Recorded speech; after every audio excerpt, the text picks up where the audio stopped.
സ്വാഗതം. India versus NDAയിലേക്ക് ഒരിക്കൽ കൂടി നമ്മൾ പരിശോധിക്കുന്നത് ബീഹാറാണ്.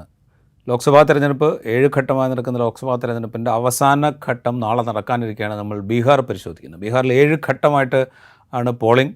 അവസാന ഘട്ടത്തിലും പോളിംഗ് ഉണ്ട്. 8 മണ്ഡലങ്ങളാണ് ബീഹാറിൽ അവസാന ഘട്ടത്തിൽ പോളിംഗിലേക്ക് പോകുന്നത്. ബീഹാർ ഈ ലോക്സഭാ തെരഞ്ഞെടുപ്പിൽ വളരെ പ്രധാനപ്പെട്ട ഒരു സംസ്ഥാനമാണ്. ഒരുപക്ഷെ ഈ തെരഞ്ഞെടുപ്പിൻ്റെ മത്സരഗതി തന്നെ മാറ്റുമെന്ന് വിശ്വസിക്കുന്ന സംസ്ഥാനങ്ങളിൽ ഒന്നാണ് ബീഹാർ. ഈ തെരഞ്ഞെടുപ്പിൻ്റെ മത്സരഗതി മാത്രമല്ല, ഈ തെരഞ്ഞെടുപ്പിൻ്റെ അജണ്ട നിർണ്ണയിക്കുന്നതിൽ പോലും വളരെ പ്രധാനപ്പെട്ട സ്ഥാനമുണ്ടായിരുന്നു ബീഹാറിന്. ഇവിടെ NDAയും ഇന്ത്യ സഖ്യവും നേടുന്ന സീറ്റുകളുടെ എണ്ണം മാത്രമല്ല, ഈ തെരഞ്ഞെടുപ്പിൽ ഒരുപക്ഷെ ബീഹാറിന് പുറത്തുള്ള സംസ്ഥാനങ്ങളിലെ തെരഞ്ഞെടുപ്പിൻ്റെ മത്സര അജണ്ടയെ നിശ്ചയിച്ചത് ബീഹാറായിരുന്നു. അതുകൊണ്ട് അത്രയും പ്രാധാന്യമുണ്ട് ബീഹാർ എന്നുള്ള സംസ്ഥാനത്തിന്. അത് ഈ തെരഞ്ഞെടുപ്പിൽ മാത്രമല്ല, ഒരുപക്ഷെ സ്വാതന്ത്ര്യ സമര കാലത്തെ ഗതി മാറ്റുന്നതിൽ നിർണായക പങ്കുവഹിച്ചിട്ടുണ്ട് ബീഹാർ എന്ന് പറയുന്ന പ്രദേശം. സ്വാതന്ത്ര്യാനന്തരം ഇന്ത്യൻ രാഷ്ട്രീയത്തെ മാറ്റിമറിക്കുന്നതിൽ വലിയ പങ്ക് വഹിച്ചിട്ടുണ്ട് ബീഹാർ. ഈ തെരഞ്ഞെടുപ്പിലും അതേ തരത്തിലുള്ളൊരു പങ്കിലേക്ക് ബീഹാർ എത്തുമോ എന്നുള്ള ചോദ്യം ഈ ലോക്സഭാ തെരഞ്ഞെടുപ്പ് അവസാനിക്കുമ്പോൾ അവശേഷിക്കുന്നുണ്ട്. നമുക്കാദ്യം 2024 ബീഹാറിലെ മത്സരചിത്രം എങ്ങനെയായിരുന്നു എന്നൊന്ന് നമുക്കൊന്ന് പരിശോധിച്ചിട്ട് പോകാം. NDAയിൽ BJP 17 സീറ്റിൽ, സഖ്യകക്ഷിയായ JDU 16 സീറ്റിൽ. JDU ആദ്യമായിട്ടാണ് ബീഹാറിൽ BJPയേക്കാൾ കുറഞ്ഞ സീറ്റിൽ ലോക്സഭയിലേക്ക് മത്സരിക്കുന്നത്. മറ്റൊരു സഖ്യകക്ഷിയായ LJP രാംവിലാസ് 5 സീറ്റിൽ, HAM 1 സീറ്റിൽ, RLM 1 സീറ്റിൽ. ഇതാണ് NDAയുടെ സീറ്റ് വിഭജനം ഉണ്ടായിരുന്നത്. ഇന്ത്യ സഖ്യം അവിടെ മഹാസഖ്യമാണ്. RJD 23 സീറ്റിൽ മത്സരിക്കുന്നു, കോൺഗ്രസ് 9 സീറ്റിൽ, CPI-ML 3 സീറ്റിൽ, വികാസ്ശീൽ ഇൻസാൻ പാർട്ടി 3 സീറ്റിൽ, CPI 1 സീറ്റിൽ, CPM 1 സീറ്റിൽ. ഇതിന് പുറത്ത് മത്സരിക്കുന്നത് ഏറ്റവും പ്രധാനപ്പെട്ട കക്ഷി എന്ന് പറയുന്നത് AIMIM ആണ്. അവരവിടെ 11 സീറ്റിൽ മത്സരിക്കുന്നുണ്ട്. 2024 മത്സരചിത്രം ഇങ്ങനെയായിരുന്നുവെങ്കിൽ 2019ലെയും 2014ലെയൊക്കെ ഫലം എങ്ങനെയായിരുന്നു എന്നുകൂടി നമുക്ക് പരിശോധിച്ചിട്ട് ഈ മത്സരചിത്രത്തിലേക്ക്, ഈ മത്സരരംഗത്ത് എന്തൊക്കെ സംഭവിച്ചു എന്നുള്ളതിലേക്ക് വരാം. 2019 NDA വലിയ വിജയമാണ് ബീഹാറിൽ നേടിയത്. BJP 17 സീറ്റിൽ, JDU 16 സീറ്റിൽ, LJP 6 സീറ്റിൽ. ആകെയുള്ള 40 സീറ്റിൽ 39 സീറ്റും NDA നേടി. UPAയുടെ ഭാഗമായിട്ട് മത്സരിച്ച കോൺഗ്രസ് 1 സീറ്റിൽ മാത്രമാണ് കോൺഗ്രസിന് വിജയിക്കാൻ സാധിച്ചത്. RJDക്കാകട്ടെ ഒരൊറ്റ സീറ്റിൽ പോലും വിജയിക്കാൻ സാധിച്ചില്ല. NDA സഖ്യത്തിന് 53% വോട്ട് ലഭിച്ചപ്പോൾ UPA സഖ്യത്തിന് ലഭിച്ചത് ഏതാണ്ട് 31% വോട്ടായിരുന്നു. 2014 ഏതാണ്ട് ഇതേ സ്ഥിതി തന്നെയായിരുന്നു. ആ കുറി NDAയിൽ JDU ഉണ്ടായിരുന്നില്ല. പക്ഷേ BJP ഒറ്റയ്ക്ക് 22 സീറ്റിൽ ജയിച്ചു. സഖ്യകക്ഷിയായിരുന്ന LJP 6 സീറ്റിൽ, രാഷ്ട്രീയ ലോക് സമതാ പാർട്ടി 3 സീറ്റിൽ. അതായിരുന്നു NDAയുടെ 2014 നേട്ടം. അക്കുറി UPAയ്ക്ക് RJD 4 സീറ്റിൽ ജയിച്ചു, കോൺഗ്രസ് 2 സീറ്റിൽ ജയിച്ചു, NCP 1 സീറ്റിൽ ജയിച്ചു. ജനതാദൾ യുണൈറ്റഡ് ജയിച്ചത് 2 സീറ്റിൽ മാത്രമായിരുന്നു. അപ്പോൾ ഇതായിരുന്നു 2014ലെയും 2019ലെയും തെരഞ്ഞെടുപ്പ് ഫലത്തിൻ്റെ കണക്ക്. ഇതിലെന്ത് മാറ്റമാണ് 2024 വരാൻ പോകുന്നത് എന്നുള്ളതാണ് ഏറ്റവും പ്രധാനപ്പെട്ട കാര്യം. തേജസ്വി യാദവിൻ്റെ നേതൃത്വത്തിൽ RJD നേതൃത്വം നൽകുന്ന മഹാസഖ്യം വലിയ പ്രചരണം നടത്തിയിരുന്നു.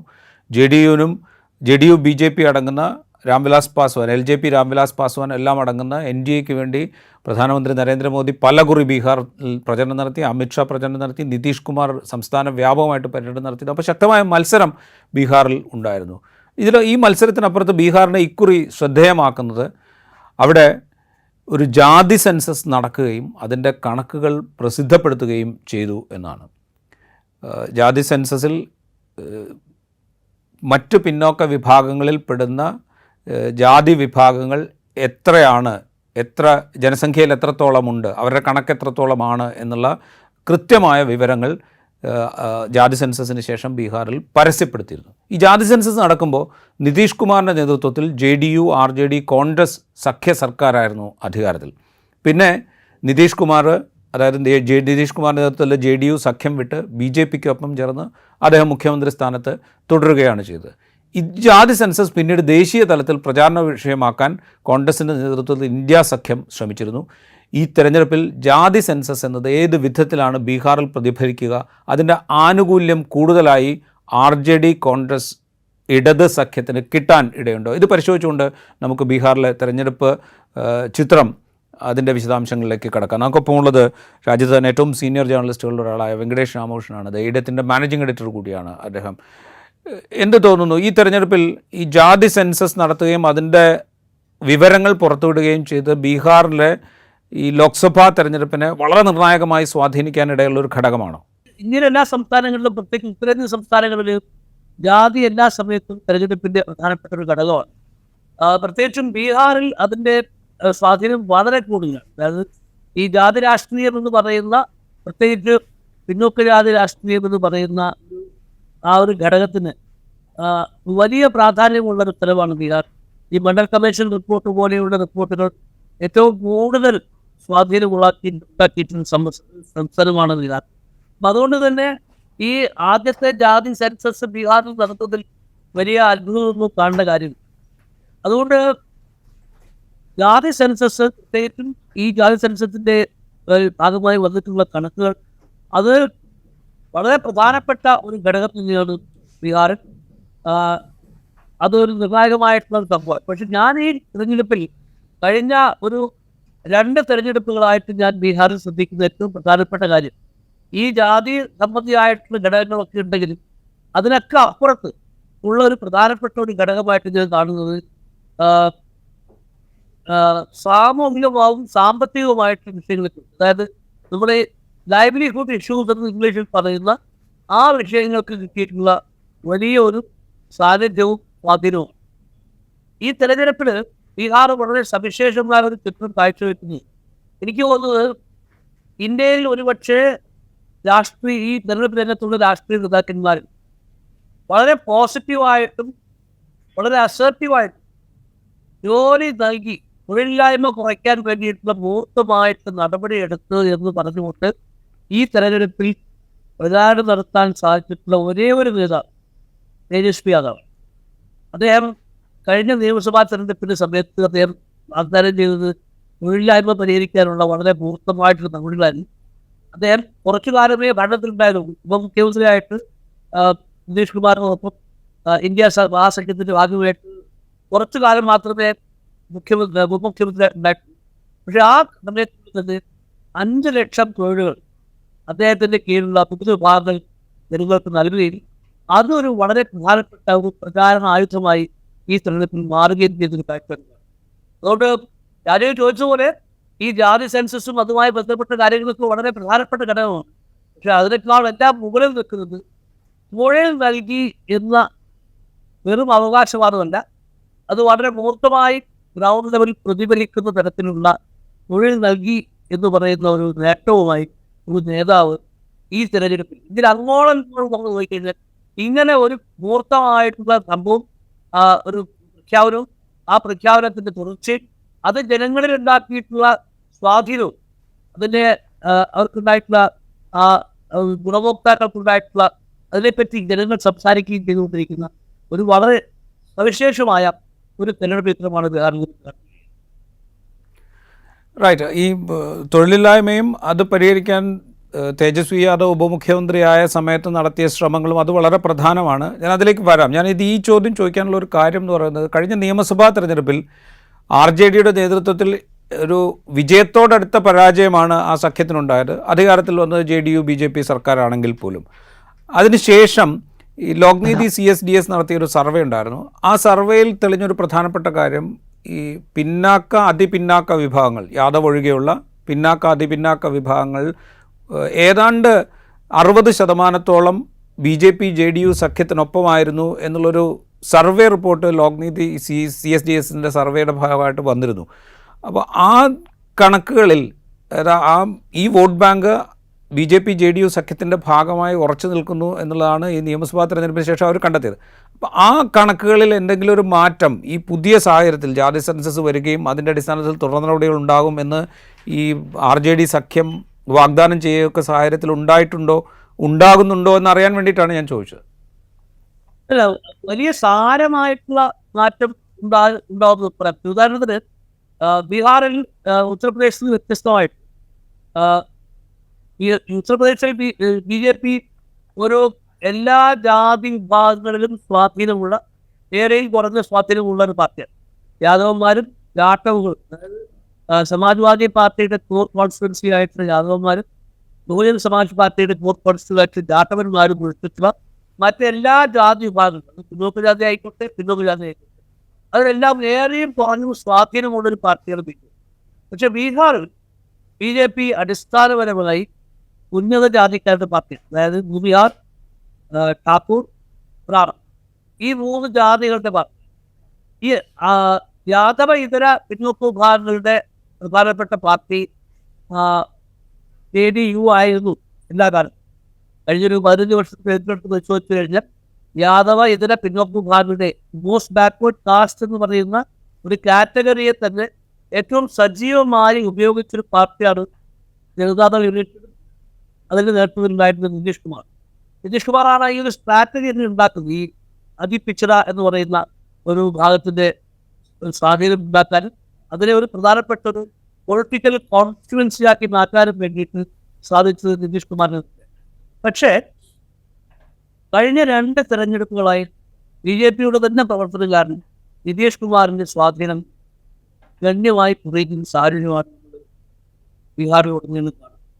ഒരുപക്ഷെ ഈ തെരഞ്ഞെടുപ്പ് കഴിഞ്ഞാൽ തീർത്തും നിഷ്പ്രഭനായി തീരാനുള്ള, ഒരുപക്ഷെ ഒരു പൊളിറ്റിക്കൽ നോൺ എൻറ്റിറ്റി ആയിട്ട് തന്നെ മാറാൻ സാധ്യതയുണ്ടാവുന്നത് നിതീഷ് കുമാർ ആണെന്നാണ് എൻ്റെ ഒരു വിവരം. അപ്പോൾ ഈ ഒരു പാർട്ടിക്ക് പൊതുവിലുണ്ടായിട്ടുള്ള ക്ഷീണം, പാർട്ടിയുടെ പലതരം മലക്കം മറച്ചുകൾ നിതീഷ് കുമാർ തന്നെ നടത്തിയിട്ടുള്ള, എല്ലാ സമയത്തും മുഖ്യമന്ത്രി പദത്തിൽ തന്നെ ഉറച്ചു നോക്കും, പക്ഷേ നടത്തിയിട്ടുള്ള ഈ പഴയ മലക്കം മറച്ചുകൾ അതെല്ലാം വലിയ രീതിയിൽ അദ്ദേഹത്തിൻ്റെ രാഷ്ട്രീയ കോൺസ്റ്റിറ്റ്യുവൻസിയെ, പൊളിറ്റിക്കൽ കോൺസ്റ്റിറ്റ്യുവൻസിയെ ബാധിക്കുന്ന ഒരു കാഴ്ചയുണ്ട്. അപ്പോൾ ഈ ജാതി സെൻസസ് കൂടെ വന്നത് ഇപ്പോൾ നിതീഷ് കുമാർ അതിൻ്റെ ഉത്തരവാദിത്വം പൂർണ്ണമായിട്ടും അയാൾ എന്ന് പറഞ്ഞുകൊണ്ട് ഏറ്റെടുക്കാൻ വേണ്ടി ശ്രമിക്കുന്നത്. പക്ഷേ അത് സാധാരണ ജനങ്ങൾക്കിടയിൽ വലിയ രീതിയിൽ വിലക്കുപോകാത്ത ഒരു പ്രചാരണമാണ്. തീർച്ചയായും അവർക്കെല്ലാം അറിയാം, ഇതിൻ്റെ എല്ലാം സൂത്രധാരൻ എന്ന് പറയുന്ന ആള് തേജസ്വി യാദവ് പാർട്ടിയുമാണ് എന്നുള്ളതായിട്ട് സാധാരണ ജനങ്ങൾക്ക് വലിയ സംശയമൊന്നുമില്ല. ബിഹാറിൻ്റെ ചില ഭാഗങ്ങളിൽ ഇത് സാധാരണഗതിയിൽ സഞ്ചരിക്കുന്ന അത്രയും കൂടുതൽ ബിഹാറിൽ സഞ്ചരിക്കാൻ പറ്റിയിട്ടില്ല. എന്താ വെച്ചാൽ ഈ കൊടും ചൂട് കാരണം നമുക്ക് പല സ്ഥലങ്ങളിലേക്ക് വെച്ചപ്പെടാൻ പറ്റാത്ത സാഹചര്യം ഉണ്ടായിരുന്നു. അതുകൊണ്ട് കുറച്ച് മാത്രമേ, അതായത് പറ്റ്നയും വാരണാസിക്കും പറ്റ്നയ്ക്കും ഇടയിലുള്ള കുറച്ച് ചില മണ്ഡലങ്ങളിൽ മാത്രമാണ് സഞ്ചരിക്കാൻ അവസരം കിട്ടിയത്. പക്ഷേ അതിൽ ജഗജീവൻ റാമിൻ്റെ ജഗജീവൻ റാം എന്ന് പറയുന്ന വലിയ ദളിത് നേതാവ്, കോൺഗ്രസിൻ്റെ നേതാവായിരുന്ന, പിന്നീട് കോൺഗ്രസിൽ നിന്ന് മാറി കോൺഗ്രസ് കൊണ്ട് ഡെമോക്രസിയൊക്കെ ഉണ്ടാവുകയും ജനതാ പാർട്ടിയിൽ ചെയ്യുന്ന ജഗജീവൻ റാം, മീരാകുമാറിൻ്റെ അച്ഛനായിരുന്നു. അദ്ദേഹത്തിൻ്റെ പരമ്പരാഗതമായ സസറാമിൻ്റെ എത്തുകയുണ്ടായി. സസറാമിലും ഇതുപോലെ വലിയ രീതിയിൽ ദളിതരും പിന്നോക്ക ജാതി വിഭാഗത്തിലുള്ള സ്ഥലമാണ്. അപ്പോൾ അവിടെയൊക്കെ ഈ കേൾക്കുന്ന ഈ ജാതി സെൻസസിൻ്റെ ക്രെഡിറ്റ് ആർക്കാണ് എന്ന് ചോദിക്കുന്ന മറുപടി അത് തേജസ്വി യാദവിനാണ് എന്നുള്ളതാണ് രൂപത്തിലെത്തുന്ന മറുപടി. അപ്പോൾ ഇത് ഒരു ചെറിയ, ഞാൻ പറഞ്ഞത് വളരെ വലിയ രീതിയിലുള്ള വലിയ ഒഴുക്കുണ്ടായിട്ടുമില്ല. പക്ഷേ നാമമാത്രമായിട്ടുള്ള ഒരു ഇടിവ് NDAയിൽ നിന്ന് ഉണ്ടാവുകയും അത് ഇന്ത്യ സഖ്യത്തിന് അനുകൂലമാകുകയും പ്രത്യേകിച്ച് തേജസ്വി യാദവിന് അനുകൂലമാകുകയും ചെയ്തിട്ടുണ്ട്. അതിൻ്റെ ഒരു ചെറിയ വ്യത്യാസമാണ് നമ്മൾ കാണുന്നത്. അതുകൊണ്ട് തന്നെ ഈ സീറ്റ് നിലയിൽ ഇപ്പോൾ കഴിഞ്ഞ പ്രാവശ്യം ഒരു സീറ്റ് ഒഴിച്ച് ബാക്കി എല്ലാ സീറ്റും NDA ജയിച്ചിട്ടുള്ള സംസ്ഥാനമാണ്. ആ സീറ്റ് നിലയിൽ വളരെ വലിയ രീതിയിലുള്ള, ഇപ്പോൾ കർണാടകത്തിലൊക്കെ നമ്മൾ പറയുന്ന തരത്തിലുള്ള 2 സീറ്റിൻ്റെ കുറവിൽ നിന്ന് 50-50 ഇന്ത്യ സഖ്യം എത്തുന്ന സാഹചര്യം അത് ബീഹാറിൽ കാണുന്നില്ല എന്നുള്ളതാണ്. സീറ്റിൻ്റെ കണക്കുകളിലേക്ക് നമുക്ക് പിന്നെ വരാം. പക്ഷേ ഇതാണ് ഒരു പൊതുചിത്രം. അത് താങ്കൾ ചോദിച്ച ചോദ്യത്തിനുള്ള മറുപടി ഇതാണ്. ഈ ജാതി സംവരണം നടത്തുകയും അതിൻ്റെ ഫലങ്ങൾ പുറത്തുവിടുകയും അത് ഭരണത്തിൻ്റെ വ്യത്യസ്തമായ തലങ്ങളിൽ പ്രതിഫലിക്കുകയും ചെയ്യും എന്നുള്ള ആ ഒരു വാഗ്ദാനം, ആ ഒരു പറച്ചിൽ, അത് മാറ്റം ഉണ്ടാക്കും. പക്ഷെ സമൂലമായിട്ടുള്ള വലിയ രീതിയിലുള്ള മാറ്റമല്ല, പക്ഷേ ചെറിയ രീതിയിലുള്ള മാറ്റമായിരിക്കും. പക്ഷേ ആ ചെറിയ മാറ്റം പോലും നിർണായകമാവാൻ സാധിക്കും. റൈറ്റ്. അവിടെ ഈ BJPയുടെ തന്ത്രങ്ങളോ, കാരണം വെച്ച് കഴിഞ്ഞാൽ ഇപ്പോൾ JDU നിതീഷ് കുമാർ ഇങ്ങനെ കണ്ടിന്യൂസ് ആയിട്ട് ചേരി മാറുന്നത് JDUവിൻ്റെ വോട്ട് ബാങ്കിൽ ഉണ്ടാക്കിയേക്കാവുന്ന ഒരു വിള്ളൽ, അത് BJP മുൻകൂട്ടി കാണുന്നുണ്ടോ? അവർ ഈ മറ്റു പിന്നാക്ക വിഭാഗങ്ങളെ സവിശേഷമായി അഭിസംബോധന ചെയ്യാൻ ശ്രമിക്കുന്നുണ്ടോ? ഇപ്പോൾ സമ്രാട് ചൗധരി കുശ്വാഹ വിഭാഗത്തിൽ നിന്നുള്ള നേതാവാണ്. അദ്ദേഹത്തെ പാർട്ടിയുടെ സംസ്ഥാന പ്രസിഡൻ്റാക്കുന്നു, പിന്നീട് ഉപമുഖ്യമന്ത്രിയാക്കുന്നു. അതുപോലെ ഇപ്പോൾ ഹരിയാനയിൽ പിന്നാക്ക വിഭാഗക്കാരനായ നായബ് സിംഗ് സൈനിയെ മുഖ്യമന്ത്രിയാക്കിയത് ബീഹാറിലെ പ്രചാരണം കൂടി ഉദ്ദേശിച്ചിട്ടാണ് എന്നൊക്കെ വലിയ തോതിലുള്ള വിലയിരുത്തലുണ്ട്. അപ്പോൾ ഈ പിന്നാക്ക വിഭാഗങ്ങളുടെ വോട്ട് ബാങ്കിനെ ഉറപ്പിച്ചു നിർത്താൻ BJP നടത്തുന്ന ശ്രമങ്ങൾ കൂടെ നമ്മൾ കാണണ്ടേ? അല്ല, അതാണ് ബിസി ഘട്ടമായിട്ട് BJP അവർ ഇന്ത്യയിൽ എല്ലായിടത്തും ജമ്മു കാശ്മീർ മുതൽ ഉള്ള എല്ലാ സ്ഥലങ്ങളിലും അവർ പാക്കേജും സംഭവം ഒരു സഖ്യകക്ഷിയെ കൂടെ ഉണ്ടാക്കാൻ, മതനിരപേക്ഷ സഖ്യകക്ഷിയെ കൂടെ എടുക്കുക, പിന്നെ ആ സഖ്യകക്ഷിയുടെ അവരുടെ വോട്ട് ബാങ്കിലോ അല്ലെങ്കിൽ അവരുടെ പിന്തുണ സ്പോൺസറിലോ ആൾക്കാരെ ജനസമൂഹങ്ങളെ കൃത്യമായി അടർത്തിയെടുക്കാൻ വേണ്ടിയുള്ള രീതിയിലുള്ള നീക്കങ്ങൾ നടത്തുക. ആ നീക്കം ബീഹാറിലുണ്ട്. പക്ഷേ ബീഹാറിൽ ഇപ്പോഴും BJPക്ക് അതൊരു അപ്പർ കാസ്റ്റ് പാർട്ടി, ഒരു ബ്രാഹ്മിൻ ഭൂമിഹാർ ഠാക്കൂർ പാർട്ടിയാണ്, ഒരു BBT ആണ് എന്നതിൽ നിന്ന് മാറി സഞ്ചരിക്കാൻ വേണ്ടി ഇതുവരെ പറ്റിയിട്ടില്ല. അതിനുള്ള ശ്രമം അവർ നടത്തും. ഇപ്പം BJPയുടെ ഇന്നുപരിവാർ നേതാക്കന്മാർ എല്ലാ കാലത്തും പറഞ്ഞുകൊണ്ടിരിക്കുന്ന വെച്ചാൽ അവരുടെ പണി ഒരിക്കലും അവസാനിക്കുന്നില്ല. നാം ജാരി ഹേ എന്നതാണ് അവരുടെ പ്രധാനപ്പെട്ട മുദ്രാവാക്യം. അപ്പം അവർ ആ ജോലി തുടർന്നുകൊണ്ടിരിക്കുന്നുണ്ട്. പക്ഷെ ഇത് ഇപ്പോഴും അതൊരു ഒരു എന്താ പറയുക, ക്രിട്ടിക്കൽ മാസ്, നമ്മളെ ഈ ന്യൂക്ലിയർ ബോംബിൻ്റെ ഒരു ഉപയോഗം ഉപയോഗിച്ച് പറയുകയാണെങ്കിൽ ഈ ബോംബ് പൊട്ടാനുള്ള തൊട്ട് മുമ്പുള്ള സമയത്തുണ്ടാകുന്ന ഒരു ഊർജത്തിൻ്റെ ഗതിവേഗത്തിനാണ് ക്രിട്ടിക്കൽ മാസ് എന്ന് പറയുന്നത്. ആ ക്രിട്ടിക്കൽ മാസ് ബീഹാറിൽ ഇപ്പോഴും ആയിട്ടില്ല എന്നാണ് ഞാൻ കരുതുന്നത്. റൈറ്റ്. ഇപ്പുറത്ത് വന്നു കഴിഞ്ഞാൽ ഇപ്പോൾ കോൺഗ്രസ് RJD സഖ്യം, അത് ദീർഘനാളായി കോൺഗ്രസും RJDയും അവിടെ സഖ്യത്തിലാണ്. കോൺഗ്രസ് അവിടെ സംഘടനാപരമായി ദുർബലമാണ്. പക്ഷേ ഈ കോൺഗ്രസ് RJD സഖ്യം, അതിനോടുകൂടെ ഈ CPI ML CPI CPM ഇതുകൂടി ചേരുമ്പോൾ ഇതൊരു ഗെയിം ചേഞ്ചർ ആകാൻ പാകത്തിന്, അല്ലെങ്കിൽ ഒരു ലോക്സഭാ തെരഞ്ഞെടുപ്പിൽ അധികം സീറ്റൊക്കെ നേടിയെടുക്കാൻ പാകത്തിലേക്കുള്ളൊരു ഒരു ഒരു ശക്തമായ സ്ട്രോങ് ബോണ്ടേജ് ഉള്ളൊരു സഖ്യമായിട്ട് ബീഹാറിൽ മാറിയോ? ഇല്ല, ദേശക്കാരുടെ കാര്യം വെച്ചാൽ കഴിഞ്ഞ നിയമസഭാ തെരഞ്ഞെടുപ്പിൽ ഈ സത്യമായിരുന്നു. കഴിഞ്ഞ നിയമസഭാ തെരഞ്ഞെടുപ്പ് യഥാർത്ഥത്തിൽ ഈ സത്യം വിജയിച്ചു എന്ന് വിശ്വസിക്കുന്നവരാണ്. ഫലപ്രഖ്യാപനം വന്ന സമയത്ത് 9 സീറ്റുകളുടെ വ്യത്യാസമാണ് ഈ സത്യവും NDAയുമായിട്ടുണ്ടായിരുന്നത്. അതിൽ ഈ ബ്യൂറോക്രസിയിൽ ബീഹാറിന്റെ ബ്യൂറോക്രസി 1980 മധ്യകാലത്തിന് ആ ബ്യൂറോക്രസിക്ക് അകത്ത് നിന്ന് എനിക്ക് കിട്ടിയിട്ടുള്ള ഇൻഫർമേഷൻ, ഈ 9 സീറ്റുകൾ ഏതാണ്ട് 11-12 സീറ്റിൽ ഈ എണ്ണി തോപ്പിക്കുക എന്നൊരു പരിപാടിയുണ്ട്. ഉത്തരേന്ത്യയിലൊക്കെ വളരെ അടുത്ത ചെയ്യുന്നതായിരുന്നു. ഇന്നലെ ഈ ഡിസ്ട്രിക്ട് മജിസ്ട്രേറ്റ് മുതൽ മുമ്പോട്ടുള്ള മുകളിലേക്കുള്ള ഉദ്യോഗസ്ഥരുടെ തെരഞ്ഞെടുപ്പിൽ വലിയ രീതിയിൽ സ്വാധീനം കിട്ടുന്ന ഒരു പരിപാടിയാണ്, ഒരു സ്ഥലമാണ് ഈ വോട്ടെണ്ണൽ വിൽക്കുക നടന്നത്. അപ്പോൾ അങ്ങനെ ഒരു 11-12 സീറ്റിൽ ഇവരെ പരാജയപ്പെടുത്തുന്നതാണ് അതുകൊണ്ട് സത്യത്തില് ഈ സത്യം അതുണ്ടാക്കിയിട്ടുള്ള, അത് പ്രത്യേകിച്ച് നേരത്തെ പറഞ്ഞ പോലെ ഈ ജീവൽ പ്രശ്നങ്ങളെ ആധാരമാക്കുന്നത്, ലൈവ്ലിഹുഡ് ഇഷ്യൂസിനെ ആധാരമാക്കിക്കൊണ്ട് അവർ നടത്തിയിട്ടുള്ള ആ പ്രചാരണം അത് വലിയ രീതിയിൽ സക്സസ്ഫുൾ ആയിട്ടുള്ള ഒരു സ്ഥലമാണ് ബീഹാർ. തീർച്ചയായും ഇത് ആ രീതിയിൽ തന്നെ വലിയ രീതിയിലുള്ള ഒരു ഡെഫിനറ്റീവ് ആയിട്ടുള്ള ഒരു മാറ്റം ഉണ്ടാക്കാൻ വേണ്ടി പര്യാപ്തമായിട്ടുള്ള മുന്നണിയാണ്. അതിന് സംഘടനാപരമായിട്ടുള്ള കഴിവുകളുണ്ട്, അതിൻ്റെ മുദ്രാവാക്യങ്ങൾ വളരെ ഇമോട്ടീവാണ്, ആൾക്കാരെ ആകർഷിക്കുന്നുണ്ട്. അപ്പോൾ ഇതൊക്കെ പറയുമ്പോൾ നമ്മൾ കാണേണ്ട വേറെ സംഭവം വെച്ചാൽ ഈ മോദി ഫാക്ടർ എന്ന് പറയുന്ന ഒരു ഫാക്ടർ, അത് ഉത്തരത്തിൽ എല്ലായിടത്തും ഉണ്ട്. അത് വളരെ പ്രബലമായ ഒരു സംസ്ഥാനമാണ് ബീഹാർ. മോദി അല്ലെങ്കിൽ പിന്നെ ആരാണ് ഇന്ത്യയെ നയിക്കാൻ വേണ്ടി പ്രാപ്തനായിട്ടുള്ള പ്രധാനമന്ത്രി ആര്? ഈ കിന ഫാക്ടർ എന്ന് പറയുന്ന ഒരു ഘടകം വളരെ സജീവമായി വർക്ക് ചെയ്യുന്ന ഒരു സ്ഥലം കൂടിയാണ് ബീഹാർ എന്ന് പറയേണ്ടത്. അപ്പം ഈ സത്യം on paper it is big, അതുണ്ടാക്കിയിട്ടുള്ള മുദ്രാവാക്യങ്ങൾ വളരെ വലുതാണ്, അതിൻ്റെ ഇമോട്ടീവ് എലമെന്റ് ഭയങ്കര ശക്തമാണ്, അതിൻ്റെ സ്ട്രക്ചറലായിട്ടും അതിന് വലിയ കഴിവുകളുണ്ട്. പക്ഷെ എന്നാലും ഈ കഴിഞ്ഞ അവിടുത്തെ ഈ ഒരു സീറ്റ് എന്ന് പറയുന്ന അവസ്ഥയിൽ നിന്ന് എത്രമാത്രം മാറി മുന്നോട്ട് പോകാൻ ഈ സഖ്യത്തിന് കഴിയും. തീർച്ചയായും NDAക്ക് നഷ്ടങ്ങളുണ്ടാവും. അത് എത്രമാത്രം എത്രമാത്രം നേട്ടമായിട്ട് ഇന്ത്യ മുന്നണിക്ക് മാറും എന്നുള്ളതിനെ പറ്റി നമ്മൾ കൃത്യമായി പഠിക്കേണ്ട ആവശ്യമുണ്ട്. അത് നമുക്ക് ചർച്ചയുടെ തുടർത്തട്ടുകൾ നോക്കാം. ഇപ്പോൾ ഈ 2022 നിയമസഭാ തെരഞ്ഞെടുപ്പ്, ബീഹാർ നിയമസഭാ തെരഞ്ഞെടുപ്പ്, അത് നമ്മൾ നോക്കുകയാണെങ്കിൽ ഈ 2020 നിയമസഭാ തെരഞ്ഞെടുപ്പ് നമ്മൾ നോക്കുകയാണെങ്കിൽ ഈ 2014 ശേഷം BJP നിശ്ചയിക്കുന്ന തെരഞ്ഞെടുപ്പ് അജണ്ടയുടെ പുറകെ പോവുക എന്നുള്ളതായിരുന്നു മറ്റ് പ്രതിപക്ഷ പാർട്ടികളൊക്കെ ഭരിക്കുന്ന സംസ്ഥാനങ്ങളിലും ദേശീയ തെരഞ്ഞെടുപ്പിലൊക്കെ സംഭവിച്ചുകൊണ്ട് അതിനൊരു മാറ്റം വരുത്തിയത് 2020 ബീഹാർ നിയമസഭാ തെരഞ്ഞെടുപ്പാണ്. അതിന് നേതൃത്വം നൽകിയത് തേജസ്വി യാദവാണ്. തൊഴിലില്ലായ്മ, വിലക്കയറ്റം, പിന്നെ അടിസ്ഥാന പ്രശ്നങ്ങൾ ഉന്നയിച്ചുകൊണ്ടുള്ള തെരഞ്ഞെടുപ്പ് പ്രചരണം. അതിൻ്റെ ഒരു ഫലം 2020 നിയമസഭാ തെരഞ്ഞെടുപ്പിൽ അവർക്കുണ്ടാവുകയും ചെയ്തു. അത് ഇത്തവണയും വളരെ വലുതായിട്ട് ഉന്നയിക്കാൻ തേജസ്വി യാദവിന് കഴിഞ്ഞിട്ടുണ്ട്. തേജസ്വി യാദവിൻ്റെ മീറ്റിങ്ങുകളിലൊക്കെ വലിയ ജനക്കൂട്ടമുണ്ട്. യുവാക്കളുടെ പിന്തുണ വലുതായിട്ട് തേജസ്വി യാദവിനുണ്ട് എന്നാണ് റിപ്പോർട്ടുകൾ നമ്മൾ വായിക്കുമ്പോൾ മനസ്സിലാവുന്നത്. ഈ മോദി ഫാക്ടറിനെ മറികടക്കാൻ പാകത്തിലേക്ക് തേജസ്വി യാദവ് എന്നുള്ള നേതാവ് ബീഹാറിൽ വലുതായി കഴിഞ്ഞോ?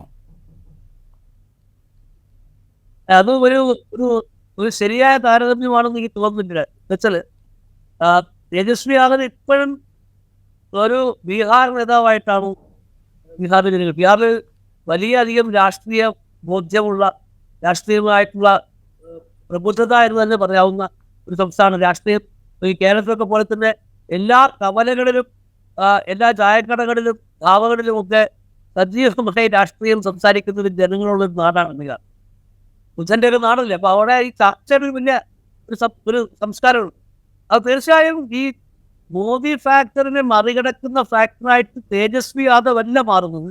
തേജസ്വി യാദവ് ഉന്നയിക്കുന്ന മുദ്രാവാക്യങ്ങളാണ്. അതായത് തൊഴിലില്ലായ്മയായാലും വിലക്കയറ്റമായാലും ഈ ജീവിത പ്രശ്നങ്ങളെ ആധാരമാക്കി തേജസ്വി യാദവ് ഉയർത്തുന്ന മുദ്രാവാക്യങ്ങളാണ് വന്നു വരുന്നത്. തേജസ്വി യാദവ് എന്ന വ്യക്തിത്വം മോദി ഫാക്ടറിന് ബദലാവുന്ന ഒരു ഫാക്ടറായിട്ട് ബീഹാറിന്റെ ശരാശരി ജനങ്ങൾ കാണുന്നുണ്ടെന്ന് ഞാൻ വിചാരിക്കുന്നില്ല. പക്ഷേ തീർച്ചയായും ബീഹാറിലെ ജനപിന്തുണയുടെ തോന്നെടുക്കുകയാണെങ്കിൽ മോദിയെക്കാളും ഒരു പക്ഷേ ജനപിന്തുണയുള്ള ഒരു പ്രാദേശിക നേതാവ് തന്നെയാണ് തേജസ്വി. പക്ഷേ അദ്ദേഹത്തെ കാണുന്നത് പ്രാദേശിക നേതാവായിട്ടാണ് ആൾക്കാർ കാണുന്നത് എന്നും കൂടെ നമ്മൾ മനസ്സിലാക്കുന്നത്. ഈ തൊഴിലില്ലായ്മ ഒരു പ്രധാനപ്പെട്ട പ്രശ്നമായിട്ട് അവതരിപ്പിക്കുമ്പോൾ ഇപ്പോൾ ചെറിയ കാലത്തേക്ക് ഉപമുഖ്യമന്ത്രി ആയിരിക്കെ തേജസ്വി യാദവ് ഇപ്പോൾ സർക്കാർ സർവീസിൽ നടത്തിയ നിയമനങ്ങൾ, അക്കാലത്തെ നിയമനങ്ങളുടെ കണക്കുകൾ പുറത്തു വരുന്നുണ്ട്. അതിനുശേഷം ആ നിയമനങ്ങൾ തുടർച്ചയായി നടക്കാതെ പോയത്, പിന്നെ ഈ സർക്കാർ നിയമനങ്ങളിലേക്ക് നടത്തിയ പരീക്ഷകളുടെ ചോദ്യപേപ്പർ ചോർന്നതിനെക്കുറിച്ചുള്ള പ്രശ്നങ്ങൾ, ഇതൊക്കെ പിൽക്കാലത്ത് നമ്മൾ കാണുന്നുണ്ട്. അപ്പോൾ ഇതൊരു പ്രധാനപ്പെട്ട വിഷയമായിട്ട് അവിടെയുണ്ട്. അതിൻ്റെ ഒപ്പം ഈ അഗ്നിവീർ പദ്ധതിക്കെതിരെ വലിയ തോതിൽ പ്രതിഷേധമുയർന്നൊരു സംസ്ഥാനമായിരുന്നു ബീഹാർ. അതവിടെ വലിയ തോതിൽ പ്രതിഫലിക്കാനിടയുണ്ട് എന്നൊക്കെയുള്ള വിലയിരുത്തലുകളുണ്ട്. അതെത്രത്തോളം ഈ തെരഞ്ഞെടുപ്പിൽ പ്രതിഫലിക്കും? ഈ തെരഞ്ഞെടുപ്പ് തന്നെയാണ് പ്രതികരിക്കുക. വളരെ വ്യക്തമായിട്ടും ഈ അഗ്നിവീർ പദ്ധതിക്കെതിരായിട്ട് ഉത്തരേന്ത്യയിലെ 4 സംസ്ഥാനങ്ങൾ, അതായത് ഉത്തർപ്രദേശ്, ബീഹാർ, രാജസ്ഥാൻ, പഞ്ചാബ്, 5 സംസ്ഥാനങ്ങൾ, ഹരിയാന, ഈ 5 സംസ്ഥാനങ്ങളും ഈ വലിയ രീതിയിൽ സാധാരണക്കാരായിട്ടുള്ള ചെറുപ്പക്കാർ തൊഴിലിന് വേണ്ടി അവർ തിരഞ്ഞെടുക്കുന്ന ഒരു മേഖലയാണ് പട്ടാളം, സൈനിക സർവീസ്. അവിടെ ഈ അഗ്നിവീർ പദ്ധതി ഒരു വലിയ പ്രശ്നമാണ്, സംശയമില്ല. ഇപ്പോൾ കഴിഞ്ഞ നിയമസഭാ തെരഞ്ഞെടുപ്പിൽ ഹിമാചൽ പ്രദേശിൽ കോൺഗ്രസ് ഏറ്റവും പ്രധാനപ്പെട്ട മുദ്രാവാക്യങ്ങളായിട്ട് ഉയർത്തിക്കൊണ്ടുന്നത് ഈ അഗ്നിവീർ പദ്ധതിക്കെതിരായിട്ടുള്ള വികാരമായിരുന്നു. അപ്പോൾ തീർച്ചയായും ഇത്തരം എല്ലാ പ്രശ്നങ്ങളിലും NDAക്ക് വലിയ തിരിച്ചടി കിട്ടുന്ന ഒരു കാഴ്ചയാണ് ഉത്തരേന്ത്യയിൽ ഉടനീളം കാണുന്നു. അത് വളരെ പ്രകടമാവുന്ന ഒരു സ്ഥലമാണ് ഇത് പറയുമ്പോൾ ഇപ്പോൾ തൊഴിലില്ലായ്മ, വിലക്കയറ്റം, ജനജീവിതത്തെ ബാധിക്കുന്ന പ്രശ്നങ്ങൾ, ഇതൊക്കെ തെരഞ്ഞെടുപ്പിൽ ഉയർത്തിക്കൊണ്ടുവരുമ്പോൾ BJPക്കും NDAക്കും അവരുടെ സംസ്ഥാന സർക്കാരിൻ്റെ വികസന നേട്ടങ്ങൾ നിരത്തി ഇതിനെ പ്രതിരോധിക്കാൻ സാധിച്ചിട്ടുണ്ടോ ബീഹാറിൽ? ഈ മോദി ഫാക്ടർ എന്ന് പറയുന്നൊരു ഘടകം അത് എത്രത്തോളം ഈ പറയുന്ന പ്രതിപക്ഷത്തിൻ്റെ അല്ലെങ്കിൽ മഹാസഖ്യത്തിൻ്റെ പ്രചരണത്തെ മറികടന്നുകൊണ്ട് ഒരു തെരഞ്ഞെടുപ്പ് വിജയം നേടാൻ സഹായിക്കും ഈ മോദി ഫാക്ടർ എന്ന് പറയുന്ന ഘടകം? ഒരു ബൈനറി ആയിട്ട് ഇതിനെ കാണാൻ പറ്റും. ഇതിൽ ഏത് ഫാക്ടറാണ് വിജയിക്കുക, ഏത് ഫാക്ടറാണ് വിജയിക്കാതിരിക്കുക എന്ന് കാണാം. ബേസിക്കായിട്ട് എനിക്ക് തോന്നുന്നത് ഇതിൻ്റെ തോത് എന്താണ്. On a scale of 10 Modi ഫാക്ടറിന് സ്വാധീനം എന്താണ്? ഓൺ എ സ്കെയിൽ ഓഫ് 10 തൊഴിലില്ലായ്മ, ജീവിത പ്രശ്നങ്ങൾ, അത് ഉന്നയിച്ചിട്ടുള്ള പ്രചാരണത്തിൻ്റെ സ്വാധീനം എന്താണ്? On a scale of 10 Agniveer പദ്ധതിയുടെ സ്വാധീനം എന്താണ്? ഇങ്ങനെ കാണാനേ പറ്റുകയും. അപ്പോൾ ഞാനിപ്പോൾ കാണുന്നത് ഒരു കണക്കെടുത്ത് ഒരു രാഷ്ട്രീയ നിരീക്ഷകൻ്റെ ഒരു അനുമാനം പറയുകയാണെങ്കിൽ എനിക്ക് തോന്നുന്നത് മോദി ഫാക്ടർ ഇപ്പോഴും ബീഹാറിൽ, ഉത്തരേന്ത്യയിൽ പല ഭാഗങ്ങളിലും ഒരു 10 എന്ന് പറയുന്ന ഒരു 10 ഘടകങ്ങളുള്ള ഒരു സംഭവം ആണ് നമ്മൾ പരിശോധിക്കുന്നത്. അത് മോദി ഫാക്ടർ എന്ന് പറയുന്നത് 4 മാർക്ക് നേടുന്ന ഒരു ഫാക്ടർ. 10ൽ 4 ഭാഗമായി, അതിന് 10ൽ 10 ഭാഗമായിട്ട് നമ്മൾ രാഷ്ട്രീയത്തിലെ സ്വാധീനിക്കുന്ന പ്രശ്നങ്ങളെ പരിശോധിക്കുകയാണെങ്കിൽ അതിൽ 4 ഭാഗം സ്വാധീനിക്കുന്ന അല്ലെങ്കിൽ 4 മാർക്ക് വരെ നേടുന്ന ഒരു ഫാക്ടറാണ് മോദി ഫാക്ടർ. സമാനമായ രീതിയിൽ തൊഴിലില്ലായ്മ എന്നുള്ളതും സമാനമായ രീതിയിൽ ഞാൻ കണക്കാക്കുന്നത് ഒരു 5 മാർക്ക് വരെ നേടുന്ന ഒരു ഫാക്ടറാണ്. സമാനമായ രീതിയിൽ ഈ പറഞ്ഞ നമ്മുടെ ഓരോ ഘടകങ്ങളായിട്ട് എടുത്ത് പരിശോധിക്കുകയാണെങ്കിൽ ഏറെ കുറഞ്ഞുള്ള ഈ തരത്തിലുള്ള ഓരോ സ്കെയിൽ ഓഫ് 10 ഇത്രയും ബാധിക്കുന്ന ഫാക്ടേഴ്സ് ആയിട്ട് വേണം നമ്മളിതിനെ കാണാൻ വേണ്ടിയിട്ട്. അപ്പോൾ തീർച്ചയായും ഈ മോദി ഫാക്ടറിനെ മറികടക്കുന്ന ഒരു ഫാക്ടറാണോ തൊഴിലില്ലായ്മ ഫാക്ടർ വെച്ചാൽ ചില മേഖലകളിലാണ്, പ്രത്യേകിച്ചും യുവാക്കളിലാണ്. എന്നുവെച്ചാൽ മോദി ഫാക്ടർ എന്ന് പറയുന്ന ഫാക്ടറിന് 10 വർഷത്തെ പഴക്കമുണ്ട്. ആ 10 വർഷത്തിൻ്റെ തൊഴിലില്ലായ്മ എന്ന് പറയുന്നത് 2 കോടി ജോലികൾ വാഗ്ദാനം ചെയ്തുകൊണ്ടാണ് മോദി അധികാരത്തിലെത്തിയത്. അത് യാതൊരു തരത്തിലും നിൽക്കും ഉണ്ടായിട്ടില്ല എന്നുള്ളത് എല്ലാവർക്കും അറിയുന്നൊരു കാര്യമാണ്. അപ്പോൾ ഇതിൽ ഈ തേജസ്വി യാദവിൻ്റെ കാര്യത്തിൽ സംഭവിച്ചാൽ ചുരുങ്ങിയ കാലയളവിൽ അദ്ദേഹത്തിന് ഈ 5 ലക്ഷം സർക്കാർ സർവീസിലെ പുതിയ തൊഴിൽ ഉണ്ടാക്കാൻ പറ്റിയത് ഒരു പ്രധാനപ്പെട്ട ഘടകം തന്നെയാണ്. ഞാൻ പിന്നെയും ആവർത്തിച്ച് പറയുന്നു, ഈ പറഞ്ഞ രീതിയിൽ BJP JDU സഖ്യത്തിൻ്റെ വോട്ട് ശതമാനം അവർക്കുണ്ടായിട്ടുള്ള സമൂഹത്തിലുണ്ടായിട്ടുള്ള സ്വാധീനം അത് 2019 വളരെ വലുതായിരുന്നു. ആ വലിയ രീതിയിലുള്ള ആഴത്തുള്ള വേരോട്ടമുള്ള ഒരു സ്വാധീനമായിരുന്നു.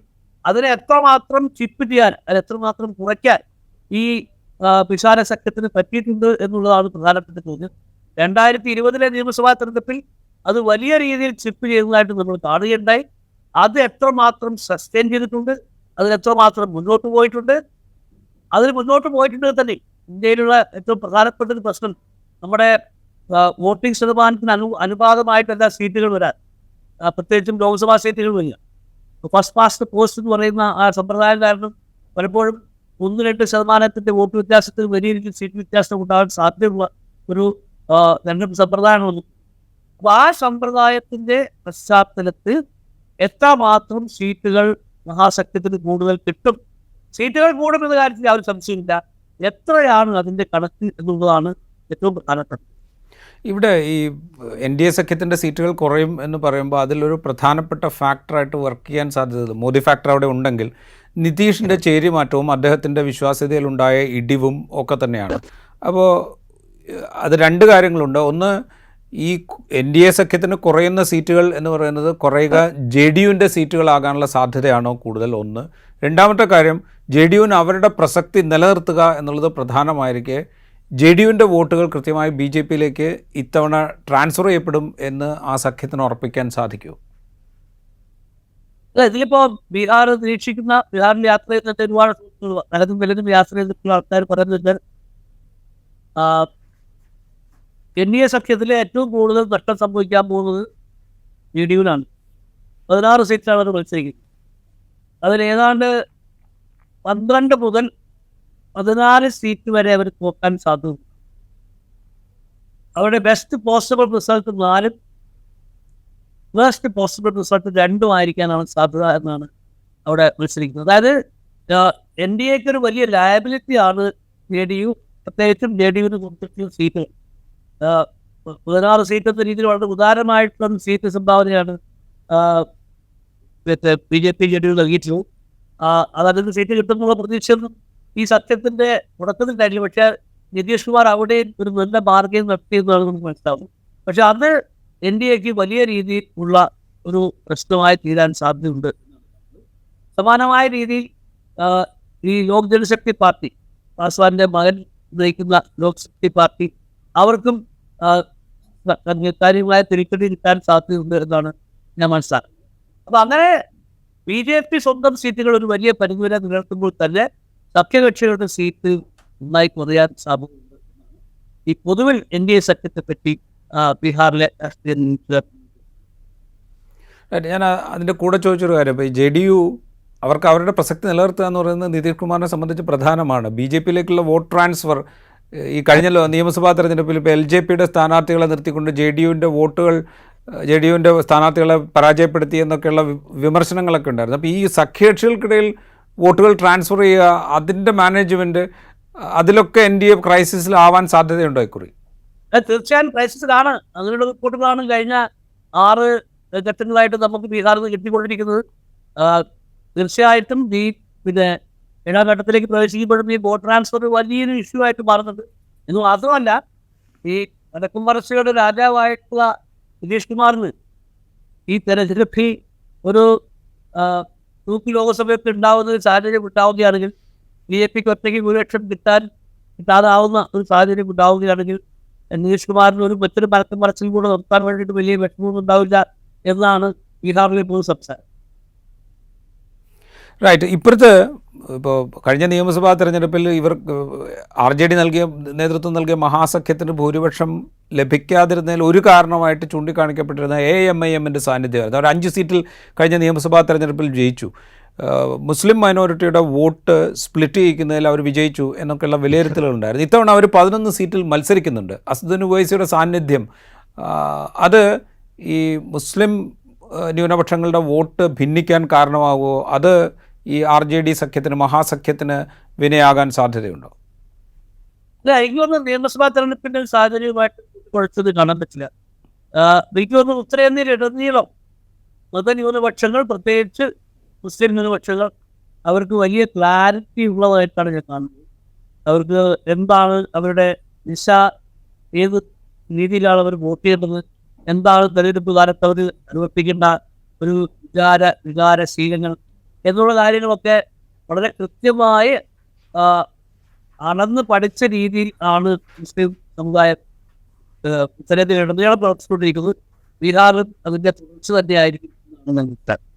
റൈറ്റ്. അവസാനമായിട്ട് ഇപ്പോൾ നമ്മൾ സംസാരിക്കുമ്പോൾ ജാതി ഒരു പ്രധാനപ്പെട്ട ഘടകമാണ്. തൊഴിലില്ലായ്മ, വിലക്കയറ്റം തുടങ്ങി ദൈനംദിന ജീവിതത്തെ ബാധിക്കുന്ന പ്രശ്നങ്ങൾ അവിടെ തെരഞ്ഞെടുപ്പ് പ്രചരണ രംഗത്ത് വലിയ ചർച്ചാ വിഷയമായതാണ്. മോദി ഫാക്ടർ ഒരു ഘടകമാണ്.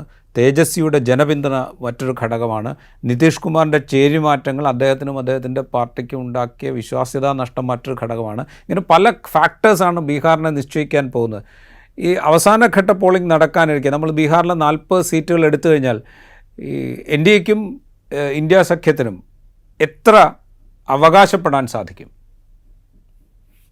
ഇന്നലെയും കൂടെ നിങ്ങൾ ബീഹാറിൽ നിന്നുള്ള ഒരു 5-6 മാധ്യമപ്രവർത്തകരുടെ കൂടെ ഞാൻ സംസാരിച്ചുകൊണ്ടിരിക്കുകയായിരുന്നു.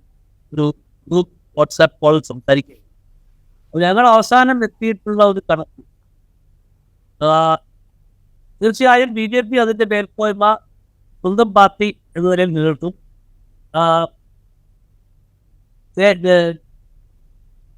നിതീഷ് കുമാറിൻ്റെ പാർട്ടിക്ക് വലിയ രീതിയിലുള്ള സീറ്റ് നഷ്ടം ഉണ്ടാവും. ഇങ്ങനെ എല്ലാ ഫാക്ടേഴ്സും കണക്കിലെടുത്തിട്ട് അവസാനം നമ്മൾ എത്തിയിട്ടുള്ള ഒരു ധാരണ, അതായത് 10 മുതൽ 15 സീറ്റ് വരെ ഇത്തവണ ഇന്ത്യ സഖ്യത്തിന് കിട്ടാൻ സാധ്യത. അത് 9 മുതൽ 15 വരെ എന്ന് പറയുന്ന ആൾക്കാരുണ്ട്. അതായത് ഈ 9 എന്നുള്ളതൊരു സിംഗിൾ ഡിജിറ്റും 10 എന്നുള്ള ഡബിൾ ഡിജിറ്റും, അതായത് ഡബിൾ ഡിജിറ്റിൽ എത്താൻ സാധ്യതയില്ല എന്ന് പറയുന്ന ആൾക്കാരുണ്ട്. എന്നാൽ ഡബിൾ ഡിജിറ്റിൻ്റെ ഒരു പ്രധാനപ്പെട്ട ആദ്യത്തെ 10 മുതൽ 20 വരെയുള്ള ഡബിൾ ഡിജിറ്റിൻ്റെ പ്രധാനപ്പെട്ട ഒരു സംഖ്യയായിട്ടുള്ള 15ലേക്ക് എത്തുമെന്ന് പറയുന്ന ആൾക്കാർ. പക്ഷേ BJP അതിൻ്റെതായിട്ടുള്ള സീറ്റുകൾ കൂടുതലായി റീറ്റെയിൻ ചെയ്യുന്ന ഒരു സാഹചര്യമാണ് ഉണ്ടാവുക. പക്ഷേ സഖ്യകക്ഷികൾക്ക്, JDU അടക്കമുള്ള സഖ്യകക്ഷികൾക്ക് സാമാന്യം നല്ല തിരിച്ചടി ഉണ്ടാവും. ആ തിരിച്ചടിയിൽ നിന്നായിരിക്കും ഇന്ത്യ സഖ്യം നേട്ടമുണ്ടാക്കുക എന്നതാണ്. ഏതൊരു സാഹചര്യത്തിലും ഒരു ക്ലീൻ സ്വീപ്പ് എന്ന് പറയുന്നത് ബീഹാറിൽ ഇത്തവണ സാധ്യതയില്ലാത്ത കാര്യം. സംശയമൊന്നുമില്ല, അക്കാര്യത്തിൽ ക്ലീൻ സ്വീപ്പ് ഇല്ല. റൈറ്റ്. അതാണ് ബീഹാറിലെ മത്സര ചിത്രം എന്ന് പറയുന്നത്. തിരഞ്ഞെടുപ്പ് അവസാന ഘട്ടത്തോട് അടുക്കുമ്പോൾ ബീഹാറിലൊരു ക്ലീൻ സ്വീപ്പിന് ഒരു സാധ്യതയുമില്ല. RJD നേതൃത്വം നൽകുന്ന ഇന്ത്യ സഖ്യം എത്ര സീറ്റ് നേട്ടമുണ്ടാക്കും എന്നുള്ളതായിരിക്കും ഒരുപക്ഷെ ബീഹാറിൽ നിന്ന് ഏറ്റവും കൗതുകകരമായിട്ട് നമുക്ക് കാത്തിരിക്കാവുന്ന കാര്യം.